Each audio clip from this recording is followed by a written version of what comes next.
जय हिंद, वंदे मातरम। बहुत बहुत स्वागत है आपका टीम निष्ठा पर। तो आज की वीडियो में हम डिस्कस करने जा रहे हैं सीएपीएफ 2016 के मैथ्स एंड रीजनिंग के क्वेश्चंस को। इंपॉर्टेंट है, थोड़े से क्वेश्चन इस पर्टिकुलर साल के जो है टफ भी हैं, कुछ कहते हैं ना थोड़े से ट्रिकी क्वेश्चंस भी हैं। देखेंगे, शुरुआत करते हैं सेशन की।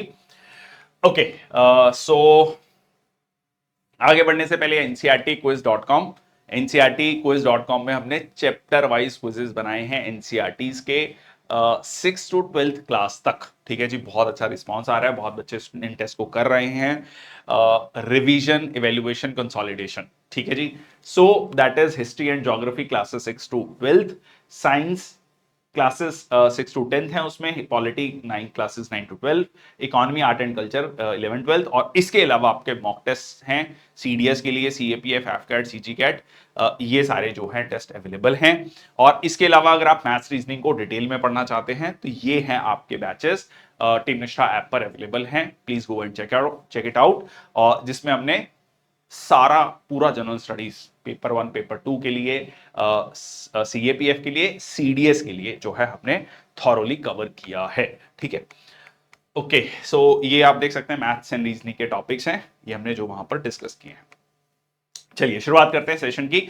विच one of the following figures correctly represents the relation between Jupiter, Mars and planets. अब बहुत ही बेसिक सा क्वेश्चन है। प्लैनेट है जी, ठीक है, प्लैनेट्स में जुपिटर और मार्स आता है। और जुपिटर और मार्स दो अलग अलग प्लैनेट है, ओवरलैपिंग उनमें कोई नहीं है। ठीक है जी, तो क्या होगा आंसर ए। ठीक है, तो ये एक तरीके से समझ लो प्लैनेट हो गया। ठीक है जी, ये हो गया आपका मार्स। ठीक है जी, और ये हो गया आपका सपोज जुपिटर। ठीक है, तो ये नहीं होगा। क्यों नहीं होगा? क्योंकि मार्स और जुपिटर कोई ओवरलैप नहीं कर रहे हैं, ये भी नहीं होगा। ठीक है, तो आप ऑप्शन क्या है आपका? बहुत ही easy one. Okay, consider the following statement and conclusion. Mohan is a good sportsman, sportsman are healthy. Okay, all healthy person are sportsman. ठीक है, तो मोहन जो है वो क्या है? एक स्पोर्ट्समैन है। ठीक है जी, और जो स्पोर्ट्समैन है वो हेल्दी होते हैं। ऑल नहीं लिखा, बट फिर भी मैं इसको ऐसे मान के चलता हूं, हेल्दी। अच्छा, all healthy person are sportsman नहीं। ठीक है, कुछ हेल्दी ऐसे भी होंगे जो स्पोर्ट्समैन नहीं है। ठीक है, तो ये गलत हो गया। Mohan is healthy, yes Mohan is healthy. ठीक है, अगर मोहन स्पोर्ट्समैन है और स्पोर्ट्समैन हेल्दी है तो मोहन हेल्दी है। ठीक है, तो आंसर क्या हो जाएगा? Only conclusion 2 follows. ठीक है, ओनली 1 फॉलोज नहीं है, बोथ 1 एंड 2 नीदर। आंसर क्या आ गया आपका?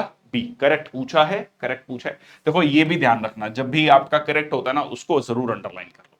ठीक है, डोंट मिस इट। मतलब ये एक मान के चलो कि हर बार पेपर में ऐसा होता है कि 2 से 3 क्वेश्चन, हर बच्चा ये कहता है कि सर 2 से 3 क्वेश्चन मेरे सीधी मिस्टेक से में चले गए, तो प्लीज वैसा मत कर।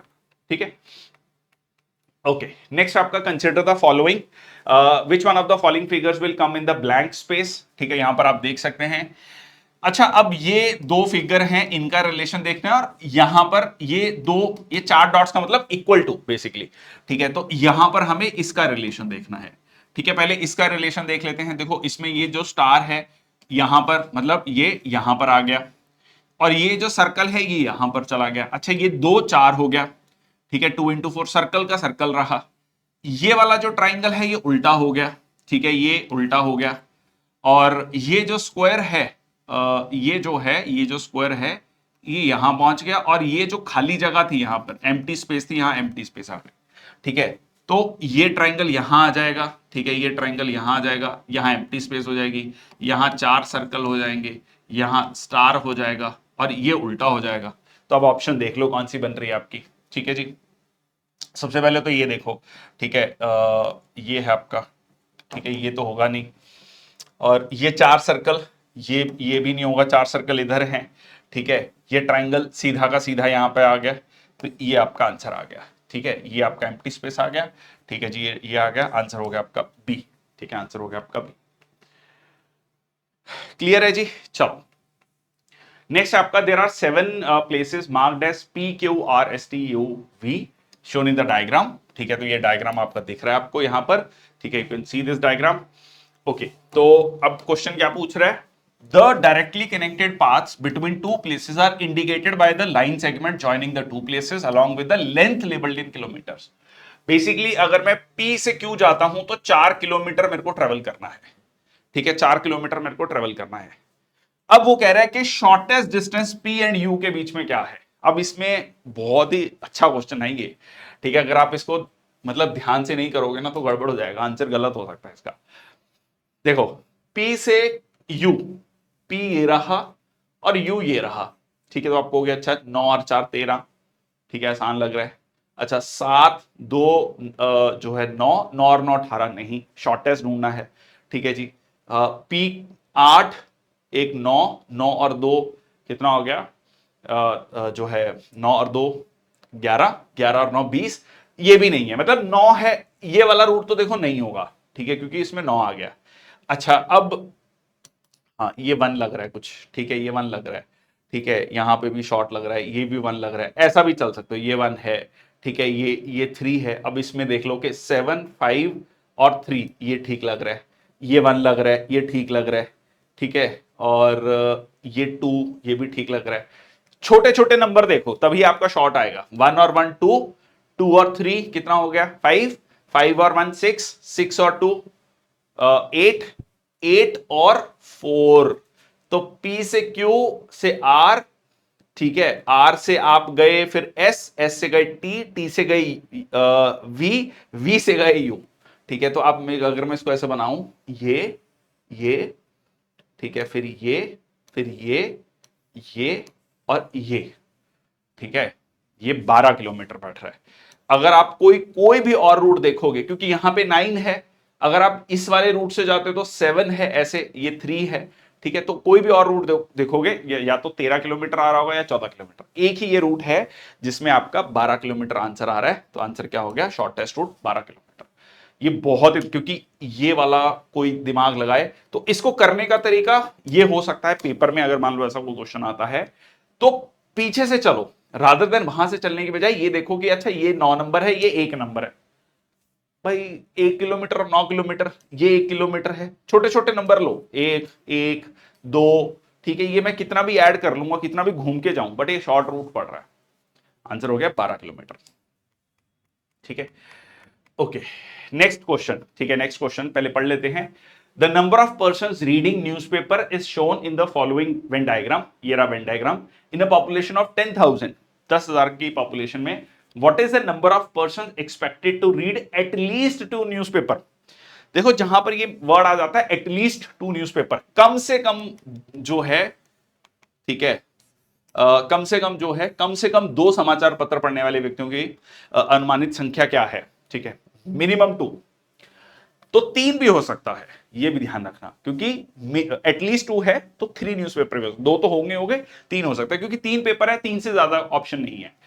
अच्छा अब ये वाला जो नंबर है ये क्या है, ये 12 नंबर, ये 12 ऐसे समझ लो, ये क्या दे रहा है, हाँ ये 12 लोग ऐसे हैं, टोटल कितने हैं इसमें, पहले टोटल कर लो, 13 और 12 25, 25 और 4 29, 2 31, 31 और 6 37, 37 और 8 45, 50 लोग हैं ये, ठीक है जी, ये 50 लोग हैं। अच्छा दिया हुआ survey of 50%, I am really sorry, 50 करने की जरूरत नहीं, 50 लोगों का सर्वे है, उन 50 में से 12 लोग ऐसे हैं जो पेपर 1 पेपर 2 पढ़ रहे हैं, और यहां पर पेपर 1 और पेपर 3 जो है 8 लोग पढ़ रहे हैं, पेपर 2 और पेपर 3 जो है 5 लोग पढ़ रहे हैं, और ये जो 2 लोग हैं 50 में से 2 लोग हैं, 4% लोग जो हैं वो पेपर 2 पेपर 3 पेपर 1 तीनों पढ़ रहे हैं, ठीक है।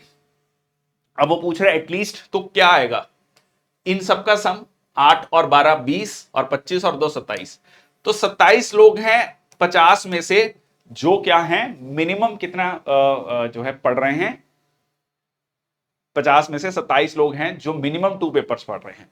अब हमें पूछा क्या है 10,000 लोगों में से, तो इसको कर लो जी, ठीक है, 27 में से 50, तो मैं इसको 54 डिवाइड बाय 100 भी लिख सकता हूं, मतलब 54% बेसिकली, तो 10,000 का 54% कितना होगा 5400, ठीक है, तो आंसर आ गया आपका D.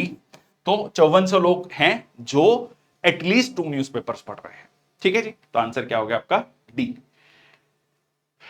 Okay, a vehicle with a mileage 15 kilometre पर लीटर, थोड़ा सा ट्रिकी क्वेश्चन है ये, ठीक है, देख लेते हैं। 15 किलोमीटर पर लीटर कंटेन्स ओके माइलेज है, जैसे हम कहते हैं ना इस गाड़ी की कितनी माइलेज है, भाई 1 लीटर चलेगा तो 1 लीटर में 15 किलोमीटर चल जाती है गाड़ी, ठीक है mileage.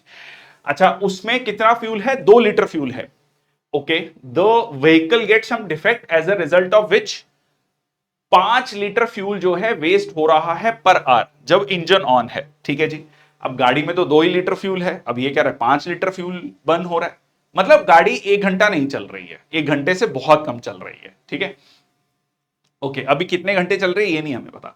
With what minimum speed of vehicle, ठीक है कितनी व्हीकल की स्पीड होनी चाहिए ताकि जो है गाड़ी 20 किलोमीटर चल जाए with the existing amount of fuel. Existing amount कितना है, 2 लीटर ऑफ फ्यूल।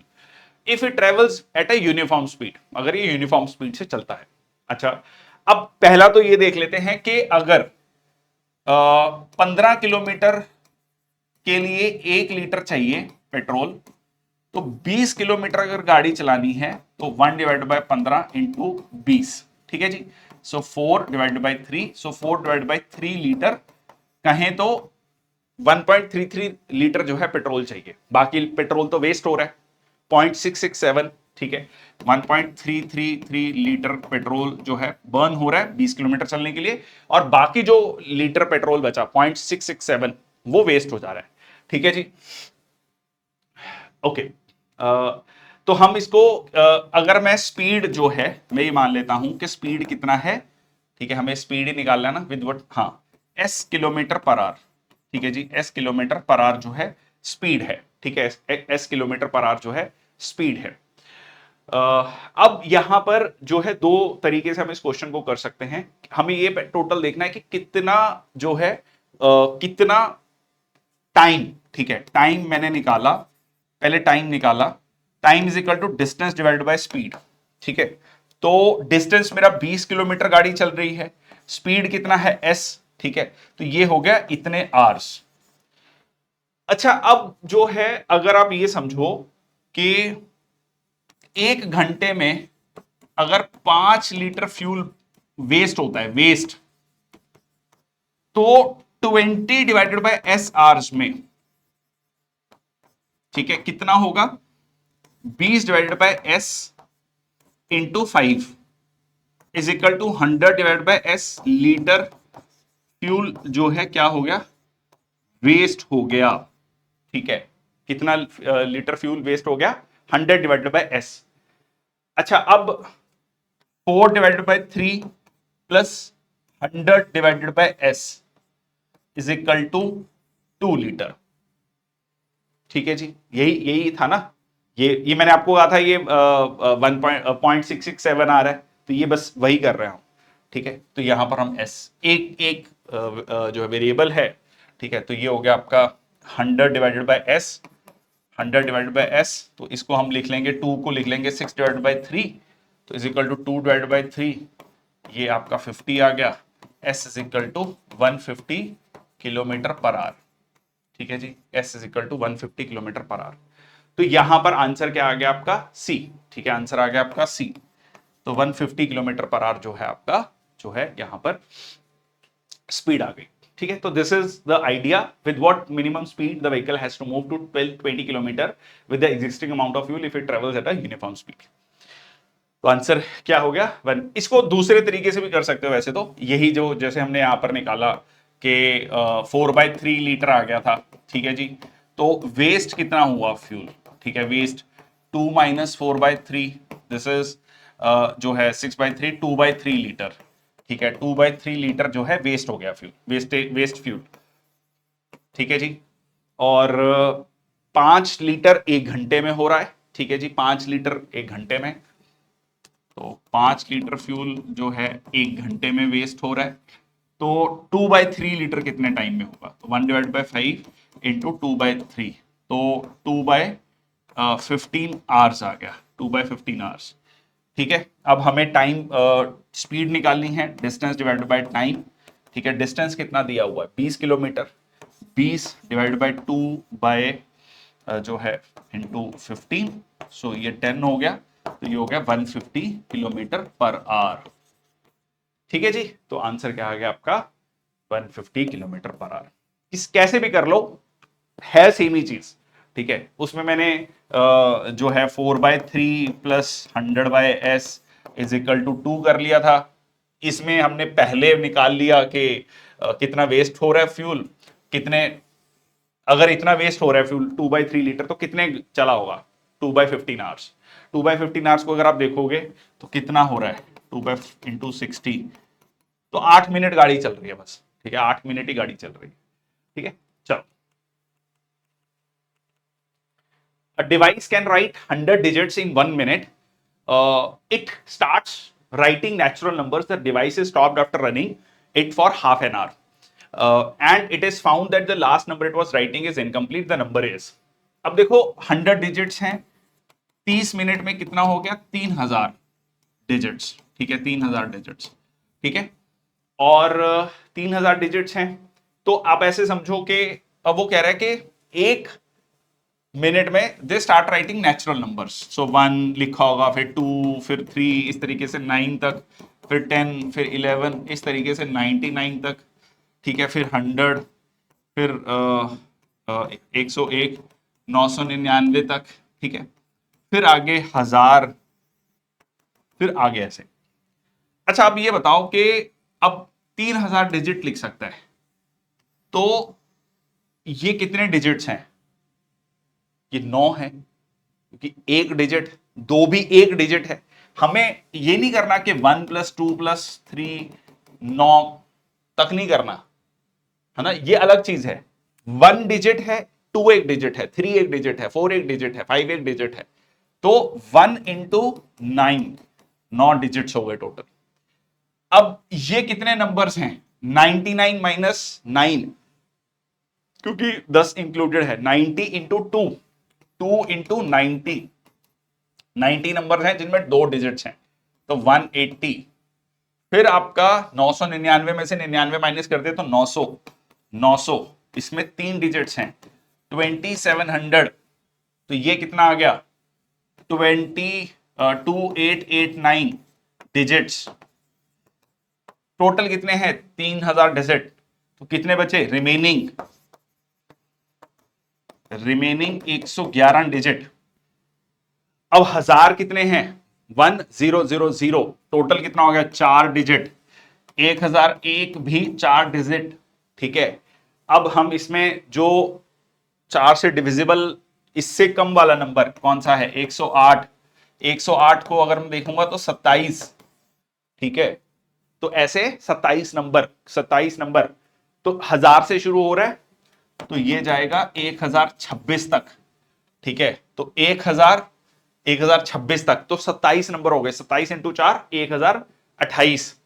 अब 1027, तो जो 3000 वाला नंबर होगा, 3000 वाला नंबर, अगर आपसे यह भी क्वेश्चन पूछ लिया जाए कि 3000th डिजिट बताओ कौन सा है, तो 3000th डिजिट होगा 2, और यहां पे नंबर पूछा है तो नंबर हो गया 1027, 1027 जो है नंबर लिखा जा रहा होगा।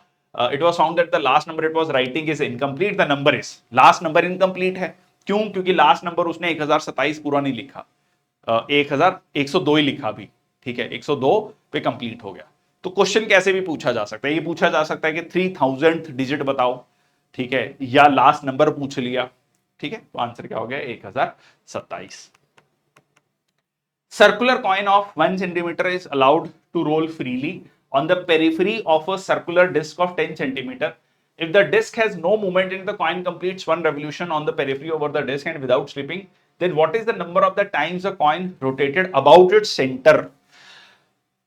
ये क्वेश्चन मैंने टेलीग्राम चैनल पे भी डाला था, बहुत सारे बच्चों ने इसका आंसर गलत दिया, और बहुत सारे स्टैंडर्ड प्लेटफॉर्म पे, मैं नाम नहीं ले रहा हूं, आप बहुत बच्चे समझदार हैं, समझ गए होंगे, ठीक है, जो है बहुत सारे स्टैंडर्ड प्लेटफॉर्म से उसका आंसर गलत दिया हुआ है, तो मैंने ये यूपीएससी के आंसर की से चेक किया है, तो उसका आंसर, इसका आंसर जो है मैं अभी बताऊंगा आपको, और इसमें कहां गलती हो रही है, कहां पे गलती हो रही है वो भी समझेंगे।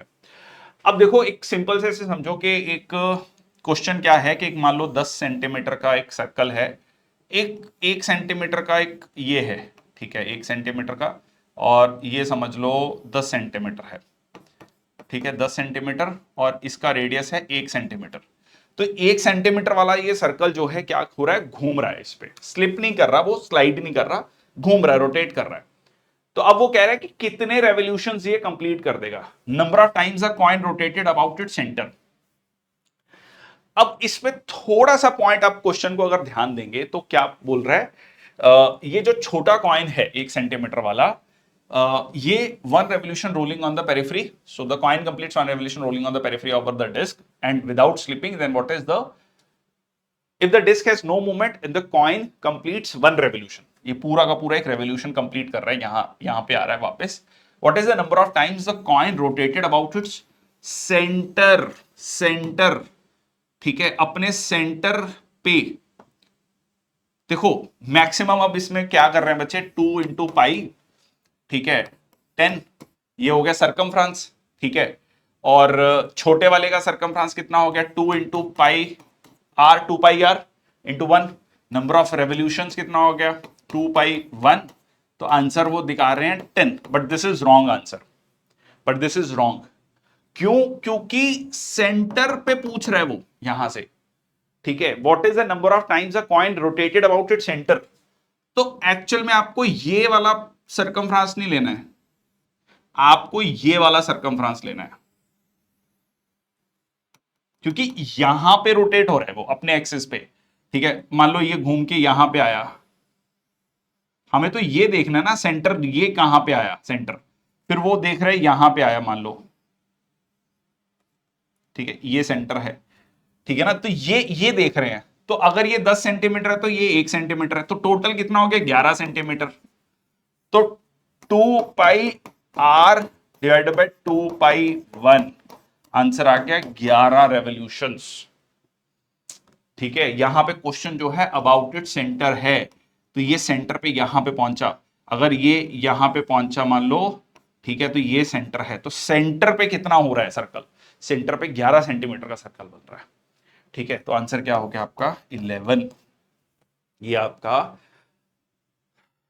कुछ बड़े प्लेटफॉर्म्स पे गलत दिया हुआ आंसर, ठीक है, तो ये आंसर इज 11। आई होप ये क्लियर हो गया आप, ठीक है, जो भी बच्चों को मैंने कहा था कि मैं डिस्कशन करूंगा सेशन में, now this is clear. Which one of the following is different from the remaining 3, this question is also bit tricky, but इसको समझने की कोशिश करते हैं कि कौन सा, वो कह रहा है कि इनमें ऑड वन आउट क्या है, जैसे हम इंग्लिश में पढ़ते हैं ऑड वन आउट बताओ, तो इसमें मैथ्स का पूछ लिया उन्होंने। देखो इसको हम कहते हैं polygons, triangle, square, pentagon, hexagon, sides हैं, 3 साइड हैं, 4 साइड हैं, 5 साइड हैं, 6 साइड हैं, ठीक है, और सर्कल, ठीक है जी, सर्कल रेडियस है, एक सेंटर पॉइंट से इक्वल डिस्टेंस पे है, ठीक है जी, इक्वल डिस्टेंस पे है, इनफाइनाइट नंबर्स, ये इनफाइनाइट लाइंस हो सकती हैं, ठीक है। इलिप्स के लिए भी एक पूरा वो है, या तो ऐसा इलिप्स होगा या ऐसा इलिप्स होगा, ठीक है। और बट देखो स्क्वायर के साथ क्या है, स्क्वायर की एक मतलब इलिप्स की भी मैंने आपको कहा है कि एक स्टैंडर्ड जो है शेप है, ठीक है, एक स्टैंडर्ड शेप है, उसका फॉर्मूला होता है, ठीक है। सर्कल की भी एक स्टैंडर्ड शेप है, ऐसा नहीं कह सकते कि सर्कल कुछ ऐसा होगा, ठीक है ना, this will not be a circle, ठीक है। सिमिलरली स्क्वायर की भी एक शेप है, ठीक है, स्क्वायर की भी एक शेप है, उसकी एक स्टैंडर्ड प्रॉपर्टीज हैं, ठीक है, कि भाई साइड ये है, इसके जो डायगोनल्स हैं ये सेम होंगे। अच्छा, रोम्बस में भी चारों साइड सेम होती हैं, बट रोम्बस में डायगोनल्स अनइक्वल होते हैं, है ना, रोम्बस जो इस तरीके से हम बनाते हैं, साइड सेम है, बट ये जो डायगोनल है ये अलग होता है, दिस इज डिफरेंट। तो स्क्वायर की एक स्टैंडर्ड प्रॉपर्टीज है, बट ट्राइंगल इक्विलेटरल ट्राइंगल भी हो सकती है, आइसोसेलेस ट्राइंगल हो सकती है, स्केलन ट्राइंगल हो सकती है, ये ट्राइंगल ये भी है, ठीक है। बहुत अलग अलग तरीके की ट्राइंगल्स हो सकते हैं, ट्राइंगल्स में बहुत सारी शेप्स हैं, so that triangle differentiates from the rest of it. अगर आप देखो इसमें 2 तरीके की डिफरेंशिएशन बन रही है, एक तो ये है कि ये दोनों पॉलीगन्स हैं, ये दोनों क्लोज्ड सरफेस हैं, दोनों क्लोज्ड सरफेस हैं, एक ये डिफरेंशिएशन है, बट उससे तो हमारा आंसर आ नहीं रहा, ठीक है, 2 आंसर तो हो नहीं सकते, हमें तो एक ढूंढना है। अब हमें ये देखना है कि इनमें से बेस्ट ऑप्शन कौन सा है, ठीक है। मान लो अगर आपसे ये होता कि सर्कल की जगह जो होता हेक्सागन होता, फिर मैं कहता ऑड वन आउट इलिप्स है, क्योंकि वो क्लोज्ड सरफेस है क्लोज बाकी भी, बट वो बाकी पॉलीगन्स की शेप में आ रहा है, साइड्स हैं, 3 side, 4 side, 6 side, 5 side, but इसमें ये 2 पॉलीगन है, 2 क्लोज सरफेस हैं, तो हमें इनमें से अब बेस्ट ऑप्शन देखना है। तो ट्राइंगल में क्या है, बाकी सब मैंने आपको बताया स्टैंडर्ड शेप है, इसमें बहुत सारी शेप्स हो सकती है, बहुत डिफरेंट टाइप ऑफ ट्राइंगल्स हो सकते हैं। सो ऑड वन आउट क्या हो जाएगा आपका, ट्राइंगल हो जाएगा। ठीक है जी, okay. Which one of the following inequalities is always true for a positive real numbers x y. सबसे पहले तो हमें यह पता होना चाहिए कि पॉजिटिव रियल नंबर्स क्या होते हैं जी। ठीक है, पॉजिटिव रियल नंबर्स होते हैं जो जीरो नहीं होना चाहिए, जीरो ऑनवर्ड्स कुछ भी हो सकता है, वो नेचुरल नंबर्स भी हो सकते हैं 1 2 3 इस तरीके से, फ्रैक्शन भी हो सकता है, हाफ, 1/4 कुछ भी, 3/2, ठीक है, इस तरीके से फ्रैक्शन भी हो सकता है। ठीक है, डेसिमल्स में हो सकता है, ऑब्वियसली फ्रैक्शन है तो डेसिमल्स में भी हो सकता है। तो ये है आपके पॉजिटिव रियल नंबर्स। नेगेटिव नहीं हो सकते, इमेजिनरी नंबर नहीं हो सकता, और जीरो नहीं हो सकता। ठीक है, अच्छा, अब ये पूछा है मेरे से कि कौन सी इनइक्वालिटी हमेशा सही होगी पॉजिटिव रियल नंबर्स के लिए। अब ऐसे क्वेश्चन में ना सिंपल है जी, ऑप्शन मैंने हमेशा बोला है एक्स और वाई की वैल्यूज एज्यूम कर लो। ठीक है, अच्छा, इसमें मैं एज्यूम कर लेता हूं कि x is equal to 1, y is equal to 1। ठीक है, तो 1 इंटू 1, 1 ग्रेटर देन 2। नहीं जी, it is not always true, मैंने सिंपली x और y को 1 लिया तो ये गलत हो गया।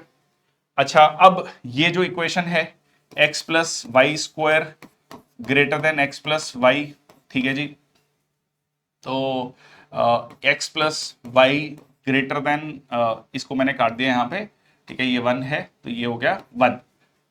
तो आप कहोगे तो ठीक है, ये 1 plus 1 is 2, 2 greater than 1, but hold on, अगर मैं x और y की वैल्यू हाफ ले लेता हूं, ठीक है, हाफ, या इसको मैं ले लेता हूं 1/3, ठीक है, दिस इज 0.5, दिस इज 0.33, तो दोनों मिलके कितना हो गया 0.833, greater than 1 which is not equal, तो ये क्रॉस हो गया।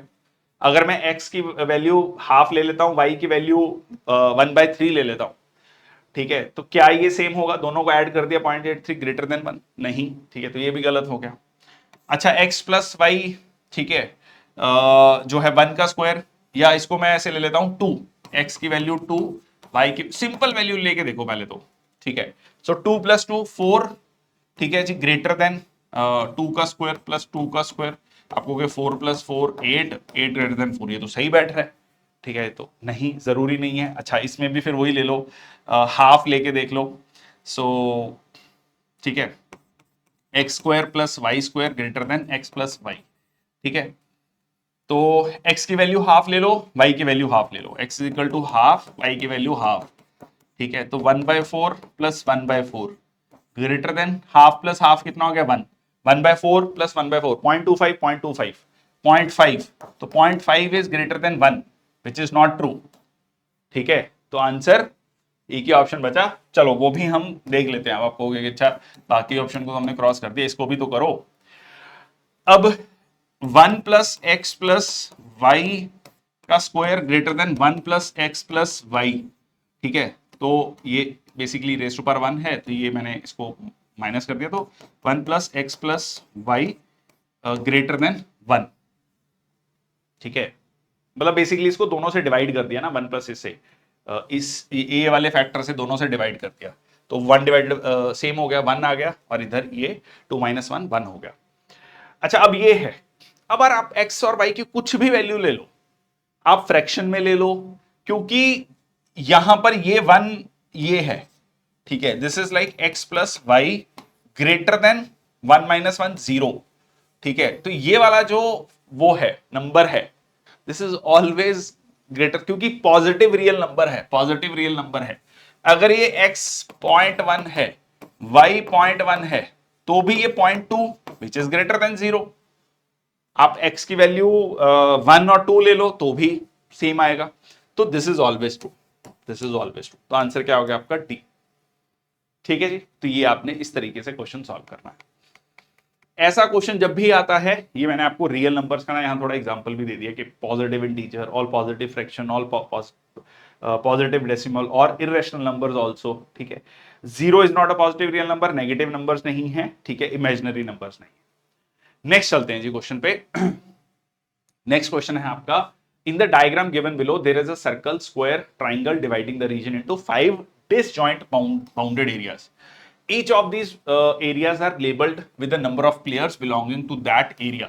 The circle contains cricketers, square contains football players, triangle contains hockey players. Which one of the following is not correct? ठीक है, कौन सा जो है करेक्ट नहीं है?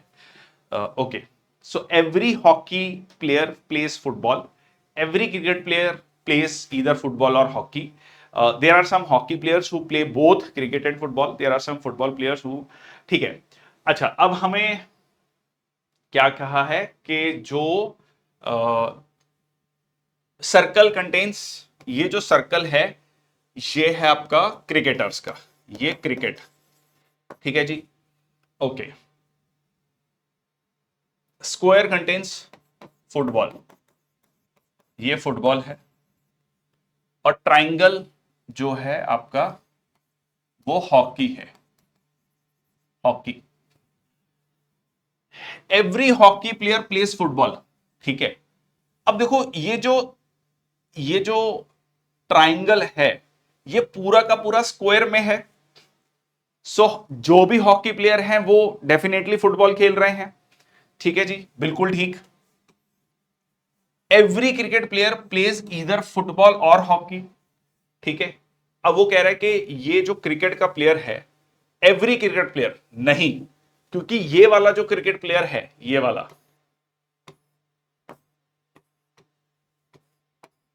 है ना, ये वाला जो क्रिकेट प्लेयर है ये ना, ये आपका फुटबॉल है, ये स्क्वायर फुटबॉल है और ये हॉकी है, ठीक है। तो ये वाला जो हाफ पार्ट है, ठीक है, ये वो तो नहीं खेल रहा, ना फुटबॉल खेल रहा है ना हॉकी खेल रहा है, ठीक है। तो ये गलत हो गया। चलो, बट अभी मैं बाकी ऑप्शंस भी देख लेता हूं ताकि मैं श्योर हो जाऊं कि आंसर बी ही है। There are some hockey players who play both cricket and football. कुछ हॉकी प्लेयर्स ऐसे हैं, ये वाला जो है ये सर्कल का भी पार्ट है, ये नंबर 3, और ये स्क्वायर का तो पार्ट है ही है। तो ये 3 ऐसे हैं जो हॉकी तो खेल ही रहे हैं, फुटबॉल भी खेल रहे हैं और क्रिकेट भी खेल रहे हैं। Yes, there are some hockey players who play both cricket and football. Yes, there are some football players who play neither cricket nor hockey. कह रहा कुछ ऐसे प्लेयर्स हैं, ठीक है, कुछ ऐसे प्लेयर्स हैं जैसे कि ये वाला 8, ठीक है, ना तो ये सर्कल ये इसमें आ रहा है, ठीक है, ये ट्राइंगल में आ रहा है, ना ये सर्कल में आ रहा है। ये वाले वो प्लेयर्स हैं फुटबॉल के जो ना तो हॉकी खेल रहे हैं ना क्रिकेट खेल रहे हैं, बिल्कुल ठीक, ठीक है। तो ये स्टेटमेंट भी सही हो गया, तो आंसर क्या आ गया मेरा? बी आ गया, ठीक है। कुछ नहीं है, आपको बहुत तसल्ली से आराम से डायग्राम को ऑब्जर्व करना है, और ये जो एक तरीके से रीजनिंग का क्वेश्चन हो गया, सीधा सीधा आंसर करना, ठीक है जी। चलिए, तो आंसर हो गया आपका B. Okay, now there are 2 concentric circles, the radii of 2 circles 100 meter and 110 meter respectively. A wheel of radius 30 centimeter rolls on the smaller circle.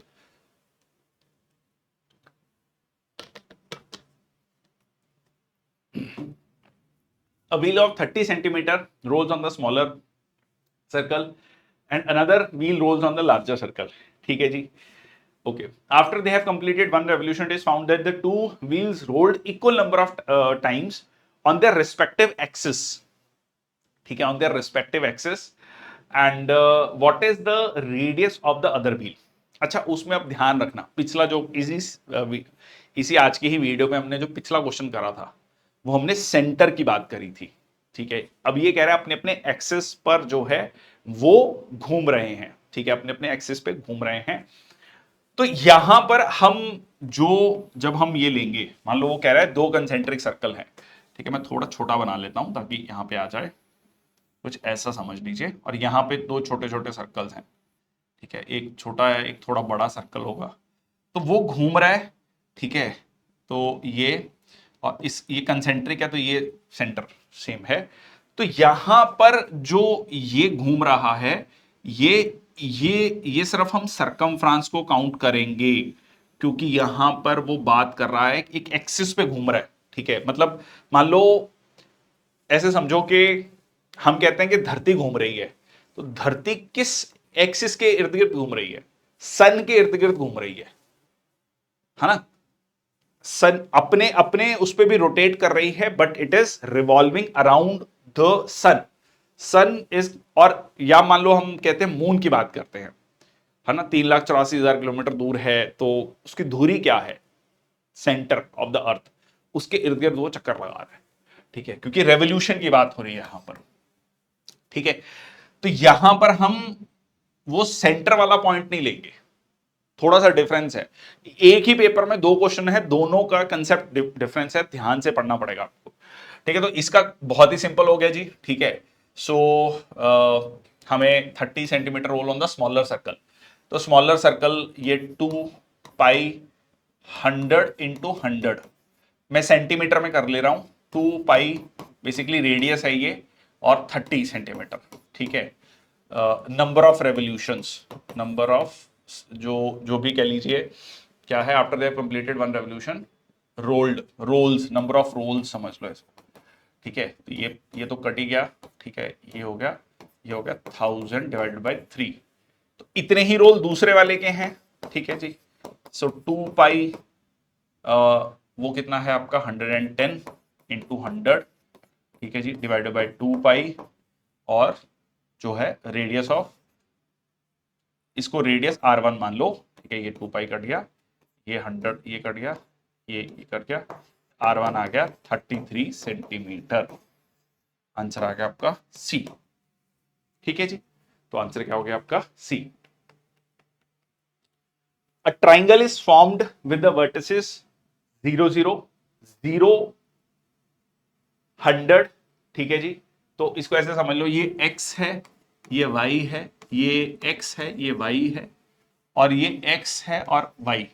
What is the number of points inside the triangle with the integer coordinates, integer coordinates के साथ, ठीक है। तो इसको मैं कुछ ऐसे draw करता हूं, ठीक है, दिस इज 0,0, ये आपका x एक्सिस होता है, ये आपका y एक्सिस जनरली हम एज्यूम करते हैं, ठीक है जी। और ऐसा वैसे कोई जरूरी नहीं होता कि ये x यही होगा, y ये होगा। अब मैं उतना डिटेल में जा रहा, ये कुछ भी हो सकता है, मैं इसको y मान लूं, मेरी मर्जी है, इसको x मानूं, ठीक है, या इसको z मानूं, इसको y मान लूं, ठीक है, जो बाहर की तरफ आ रहा है, ठीक है। एनीवेज, बट हम सिंपल लेके चल रहे हैं x y, ठीक है। तो ये अगर ये है तो ये 0 100 हो गया, ठीक है। और 100 100 क्या हो गया, मान लो ये कुछ यहाँ पे 100 है, ठीक है, 100 डिवाइड बाय 100 डिवाइड बाय 0, ये हमें पूछा नहीं है, मैं सिर्फ इसको ड्रॉ करने के लिए, ठीक है। तो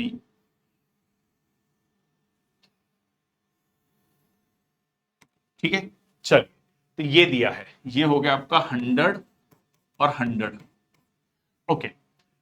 अब पूछ रहा है what is the number of points inside the triangle with integer coordinates. Integer coordinates का मतलब ये हो गया कि जी जैसे 1 2 3, मतलब यहां पर वो कह रहा है in number of points inside the triangle, triangle के अंदर, ठीक है। जैसे एग्जांपल ले लो कि अब ये वाला जो पॉइंट होगा, ये 0 1 होगा, ये 0 2 होगा, ठीक है, 0 3 होगा, ठीक है, ऐसे करके होगा। अब जस्ट ये वाला जो पॉइंट होगा, ठीक है, ये वाला जो पॉइंट होगा, ये क्या होगा आपका 1 1 होगा, ठीक है। या फिर ऐसे मान लो कि ये 0 100 है, ठीक है, यहां पर ये वाला पॉइंट कितना होगा, ये 100 होगा, जो जस्ट इस पे है, ठीक है। बट इसके नीचे वाला जो पॉइंट होगा, जस्ट इसके नीचे वाला पॉइंट होगा, वो आपका 199 होगा, ठीक है, इस तरीके से। तो इस तरीके से पॉइंट होंगे। तो ये कह रहे हैं कि इंटीजर कोऑर्डिनेट्स, ठीक है, अगला वाला पॉइंट मान लो यहां पे होगा, वो 299 होगा, ठीक है, 299 399 ऐसे करके होगा, ठीक है। तो वो पूछ रहा है कि कितने जो है नंबर ऑफ पॉइंट्स इस तरीके से बनेंगे।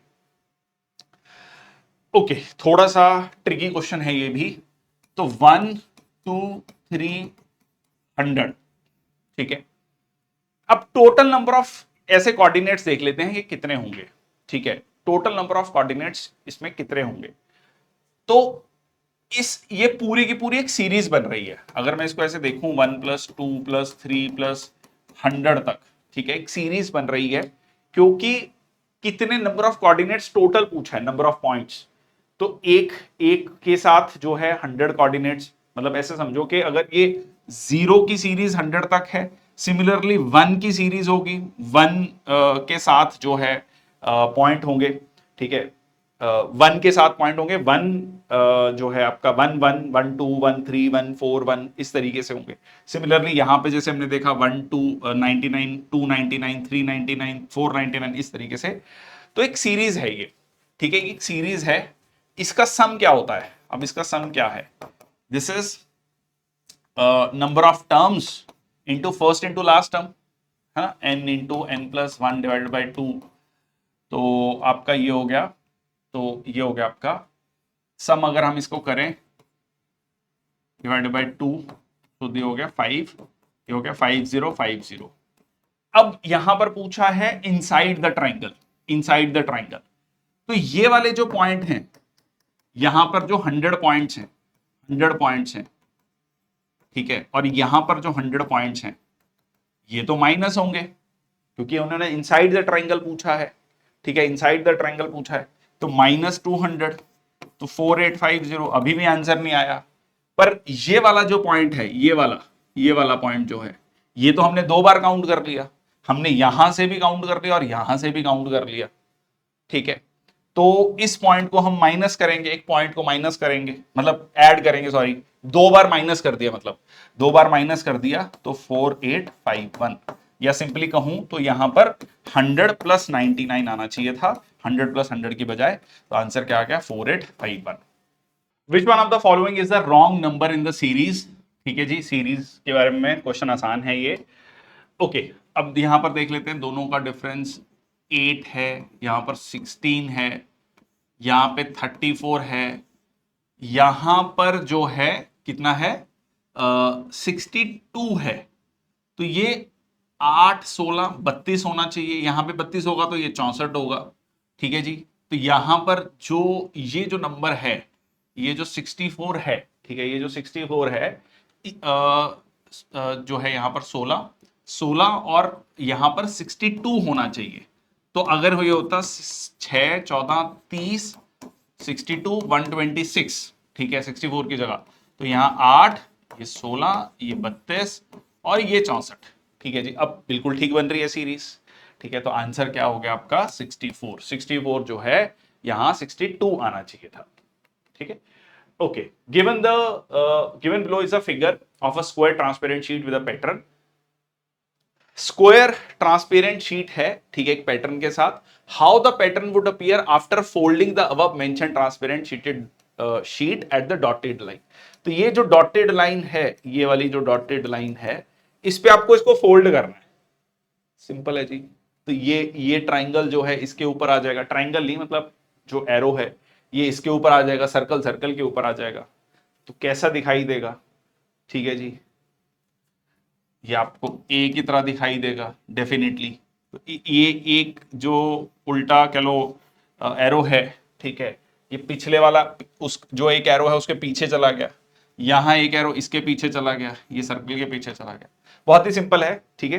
तो आंसर जो है इसमें ए आ गया आपका, ठीक है। तो आपने सिंपली इसको फोल्ड करना है ऐसे, ठीक है, रेड जो ये लाइन है डॉटेड लाइन है, तो आंसर आ गया ए। In a school, there are 3 batches of players who play cricket, football, and hockey. An incomplete chart of number of students playing in individual sports belonging to individual batch is displayed in the following table. ये following table पे आप देख सकते हैं, school में cricket, football, hockey खेलने वाले खिलाड़ियों के 3 बैच हैं। व्यक्तिगत बैच से संबंधित एक व्यक्तिगत खेल खेलने वाले छात्रों की संख्या, ये एक अधूरा चार्ट दिया हुआ है और हमें पूछा गया है कि कौन सा इनमें से सही है, ठीक है जी। चलो पहले तो हम थोड़ा चार्ट फिल करने की कोशिश करते हैं। बैच 2, ठीक है, अगर ये 17 है, 6 और 6 12, तो यहां 5 आना चाहिए। अब इसको भी ऐड कर लेते हैं, ठीक है जी। 16 और 14 कितना हो गया, 30, 30 और 17 47, ठीक है जी। ये देख लेते हैं, 10 और 8 कितना हो गया, 18, 18 और 6 24, ठीक है जी। Okay, now batch 2 is empty. Batch 2 तो एम्प्टी नहीं है, बैच 2 का कुछ ना कुछ तो नंबर आएगा क्योंकि बैच में हॉकी प्लेयर्स हैं बैच 2 में, तो ये गलत हो गया। Batch 1 and batch 2 do not have equal number of students. अच्छा, अब अगर टोटल नंबर ऑफ स्टूडेंट्स 47 है और बैच 3 में 24 हैं, तो बाकी कितने बचे? 23 स्टूडेंट्स। अब 23 स्टूडेंट्स को आपको दो पार्ट्स में डिवाइड करना है, तो मैक्सिमम भी अगर हम देखेंगे तो 12 और 11, मतलब किसी बैच 1 में हो सकता है 12 हो और बैच 2 में 11 हो, या बैच 1 में 11 हो, बैच 2 में 12 हो, बट सेम नहीं है क्योंकि ये ऑड नंबर है। 23 इज अ ऑड नंबर, ठीक है। इसको मैं जब डिवाइड करूंगा दो पार्ट्स में, तो कोई ना कोई एक नंबर ज्यादा होगा, बराबर नहीं हो सकता, ठीक है। सो ये सही है, बट मैं बाकी स्टेटमेंट भी चेक कर लूं ताकि मन की तसल्ली हो जाए, है ना।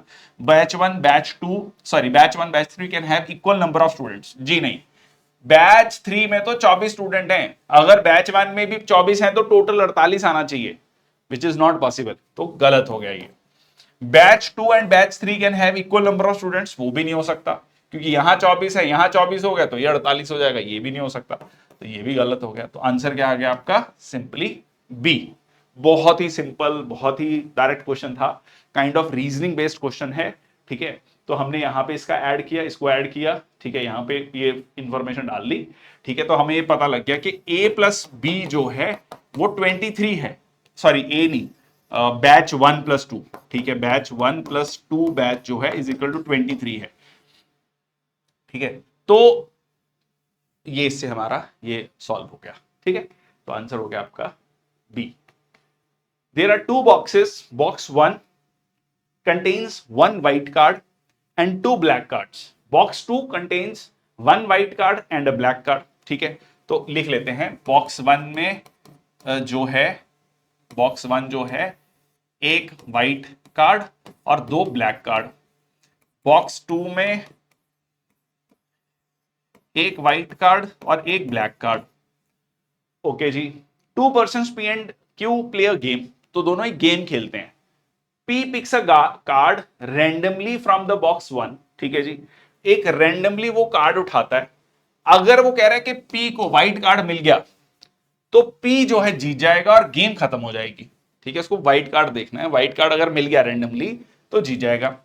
If P finds black card, अगर P को ब्लैक कार्ड मिला तो Q जो है वो एक फिर Q की बारी आ जाएगी। Q जो है क्या करेगा, वो रेंडमली बॉक्स 2 में से उठाएगा। If Q finds the white card, अगर उसको व्हाइट कार्ड मिल गया तो Q जीत जाएगा। Game stops whether Q draws the white card और द ब्लैक कार्ड। अब Q जो है कुछ भी निकाले, ब्लैक कार्ड निकाले या व्हाइट कार्ड निकाले, अगर व्हाइट कार्ड निकाला तो वो जीत गया। अगर वो ब्लैक कार्ड निकालता है तो कुछ नहीं कहा उन्होंने कहा बस गेम खत्म हो जाएगी, जीता कोई नहीं अगर देखा जाए तो, ठीक है, कोई नहीं जीता। विच one of the following is correct, अगर P लूज करता है तो Q जीत जाता है, जी नहीं, ऐसा तो नहीं है, क्योंकि P का लूज करने का मतलब क्या है, इसमें उसमें एक ही कंडीशन दी है कि P व्हाइट कार्ड निकालता है जब बॉक्स 1 में से तो वो जीत जाता है। अगर नहीं निकालता, अगर वो ब्लैक कार्ड निकालता है, अगर उसका रेंडमली ब्लैक कार्ड आता है P का, तो रेंडमली जब उसने ब्लैक कार्ड निकला उसका, ठीक है, तो क्यू की बारी आएगी।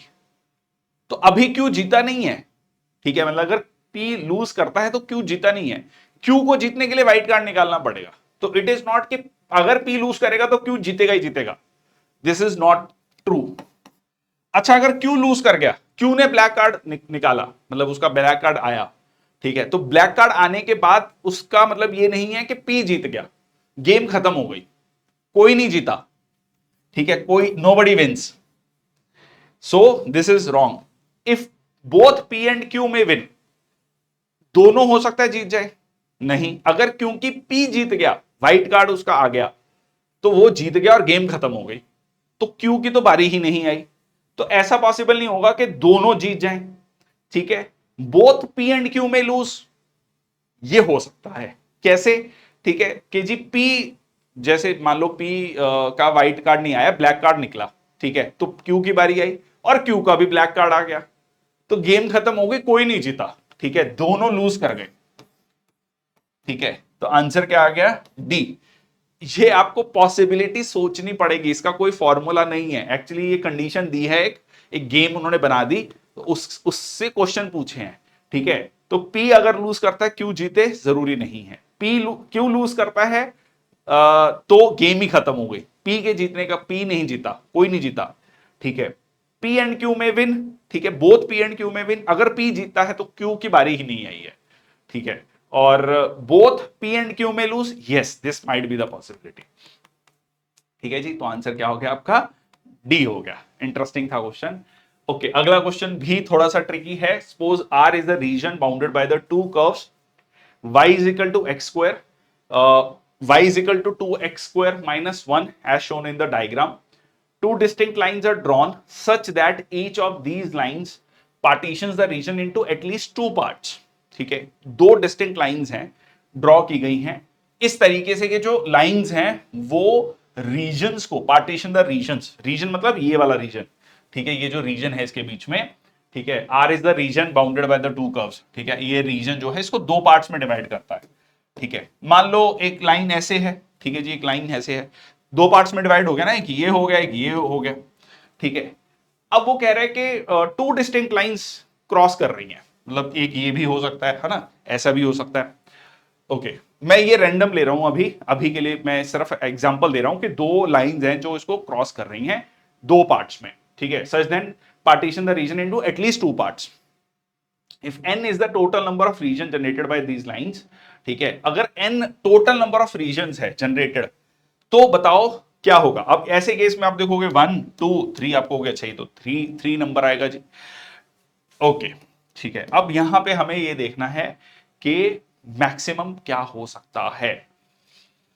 ओके, अगर मैं मान लो इसका एक टेंजेंट बनाता हूं इस तरीके से, ठीक है, तो ये दो पार्ट्स में डिवाइड कर रहा है, एक ये वाला पार्ट है, मान लो ये एक लाइन है और ये दूसरा, ठीक है, 1 2 और 3 तीन पार्ट्स में डिवाइड हो गया, ठीक है। पहली लाइन ने two distinct lines are drawn such that each of this line partition the region into at least two parts, at least two parts, दो हो सकते हैं, दो से ज्यादा हो सकते हैं, तीन हो सकते हैं, चार हो सकते हैं, पांच हो सकते हैं, ठीक है। अच्छा, अब मैं इसको और पॉसिबिलिटी देख लेता हूं। एक तो ये पॉसिबिलिटी हो गई, ठीक है, एक पॉसिबिलिटी मैं ये ले लेता हूं, ये वाली, हाँ, इसमें भी 1 2 और 3, ठीक है जी, ये है, ये एक पॉसिबिलिटी बनती है। तो मतलब अगर मैं इसमें से कोई भी टेंजेंट ड्रॉ करता हूं तो मेरी क्या बनता है, तीन रीजन्स बनते हैं, और कोई भी तरीका नहीं है, मैं मतलब लाइक कैसे भी बना लूं, ऐसे बना लूं तो 1 और 2, कुछ भी रीजन बना लूं ऐसे 1 और 2, ठीक है, 1 2 3, ठीक है, सो टू डिस्टिंक्ट लाइंस, ठीक है। तो ये जो है आपका डिवाइड कर रहा है रीजन्स को तीन पार्ट्स में, ठीक है। तो यहां पर हमारा क्या हो जाएगा कि एक लाइन ऐसे हो जाएगी और एक लाइन मान लो कुछ ऐसे है, ठीक है जी। तो अब बताओ कितने रीजन्स मैक्सिमम बनेंगे। सो 1 2 3 4 5 6, ठीक है जी। तो पहले तो मैंने ये देखा कि अगर मान लो कुछ इस तरीके का वो बन रहा है तो मैं एक लाइन ऐसे ड्रॉ कर सकता हूं, तो दो रीजन्स हैं। कह रहे मैक्सिमम कितना बन सकता है जी, मैक्सिमम तीन बन सकता है, ठीक है। कैसे भी आप लाइन ड्रॉ कर लो, इसमें तीन रीजन बनेंगे, ठीक है। अगर दो लाइंस क्रॉस कर रही हैं तो दोनों मैंने टेंजेंट्स ले ली, तो मैक्सिमम कितना बन रहा है, सो 1 2 3 4 5 6, तो आंसर आ गया n कैन बी 6, ठीक है, n कैन बी 6। तो 6 रीजन्स बन सकते हैं अगर दो डिस्टेंट लाइंस क्रॉस करती हैं इस पर्टिकुलर रीजन को, इस पर्टिकुलर आर रीजन को, ठीक है जी। तो थोड़ा आंसर, थोड़ा सा क्वेश्चन समझना और जो है इसको करना थोड़ा सा ट्रिकी था। फिर मान लीजिए आर दो वृकों को, ठीक है जी, से घिरा क्षेत्र है, निम्नलिखित आरेख में दिया गया है, दो अलग अलग रेखाएं खींची जाती हैं, इनमें से प्रत्येक रेखा क्षेत्र में कम से कम दो भागों में विभाजित है, ठीक है। तो इस तरीके से क्वेश्चन आपका है। Consider the following sequence. Which one of the following numbers will come next in the sequence? इनमें से कौन सा नंबर जो है अगला सीक्वेंस में आएगा। तो 0 6 24 60 120 210, ओके।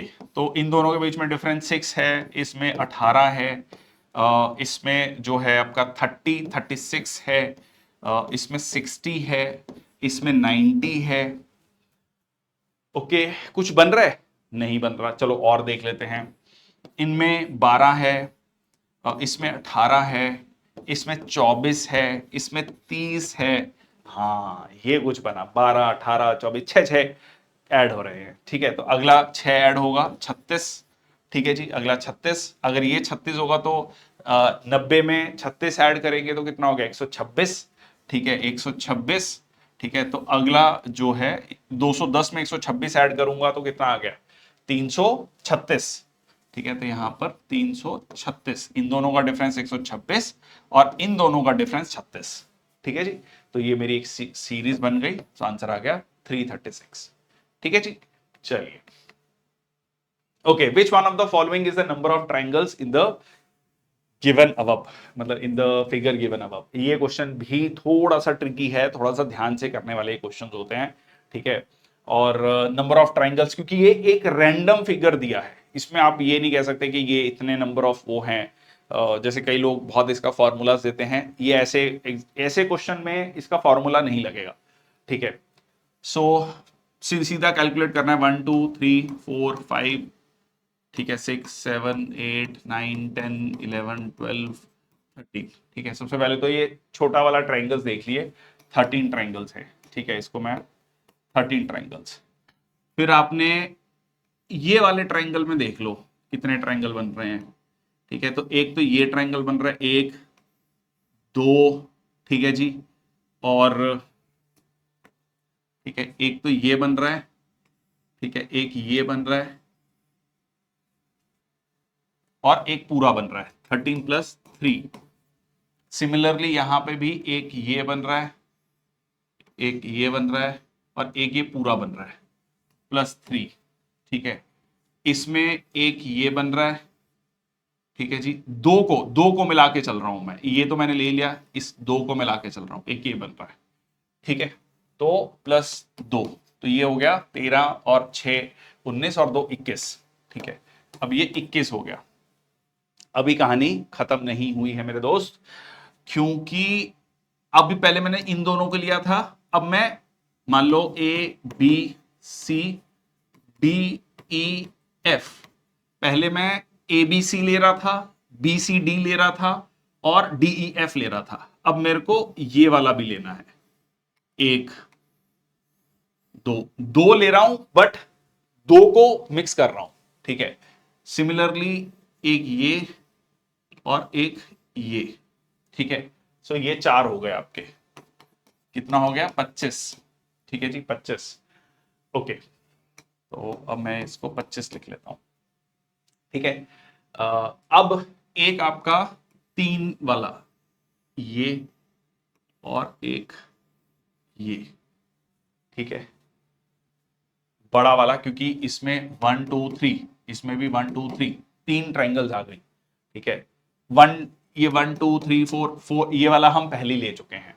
ठीक है, तो ये 2 27, कुछ और ट्राइंगल बन रहा है। ठीक है, तो ये 3 वाला हो गया, तो आंसर क्या हो गया आपका? 27। ठीक है जी, आंसर हो गया आपका 27। So that's all from my side for today's lecture. And यहां पर हमारा CAPF 2016 के मैथ्स एंड रीजनिंग के क्वेश्चंस कंप्लीट होते हैं। बहुत बहुत धन्यवाद। I hope this video serves a purpose. Question कुछ थोड़े से ट्रिकी थे, बट अगर आप इसको अपने से प्रैक्टिस करेंगे तो ये आपको मैथ्स एंड रीजनिंग के जो 20 क्वेश्चन, बहुत बहुमूल्य क्वेश्चन हैं CAPF में, वो आपको बहुत हेल्प करने वाले हैं। ठीक है जी, ये सीरीज हमारी 2024 से चल रही है। प्लीज वो प्रीवियस ईयर क्वेश्चंस भी देख लो। तो बहुत मेहनत लगी है इसको बनाने में, इसको आप तक लाने में। अगर आप इसको देख लेंगे तो आपको वो हेल्प करेगा एग्जाम में। That's all from my side. ncrtquiz.com पे चैप्टर वाइज क्विजेज अवेलेबल हैं, जाके देखिए और उन क्वेश्चंस को अटेम्प्ट कीजिए। कुछ क्वेश्चंस हमने फ्री भी रखे हुए हैं, हर चैप्टर का जो हर बुक का जो पहला चैप्टर है वो हमने फ्री रखा है, so you get to know about the type of question, quality of questions, तो उनको जाकर एक्सेस कीजिए। दैट्स ऑल, बहुत बहुत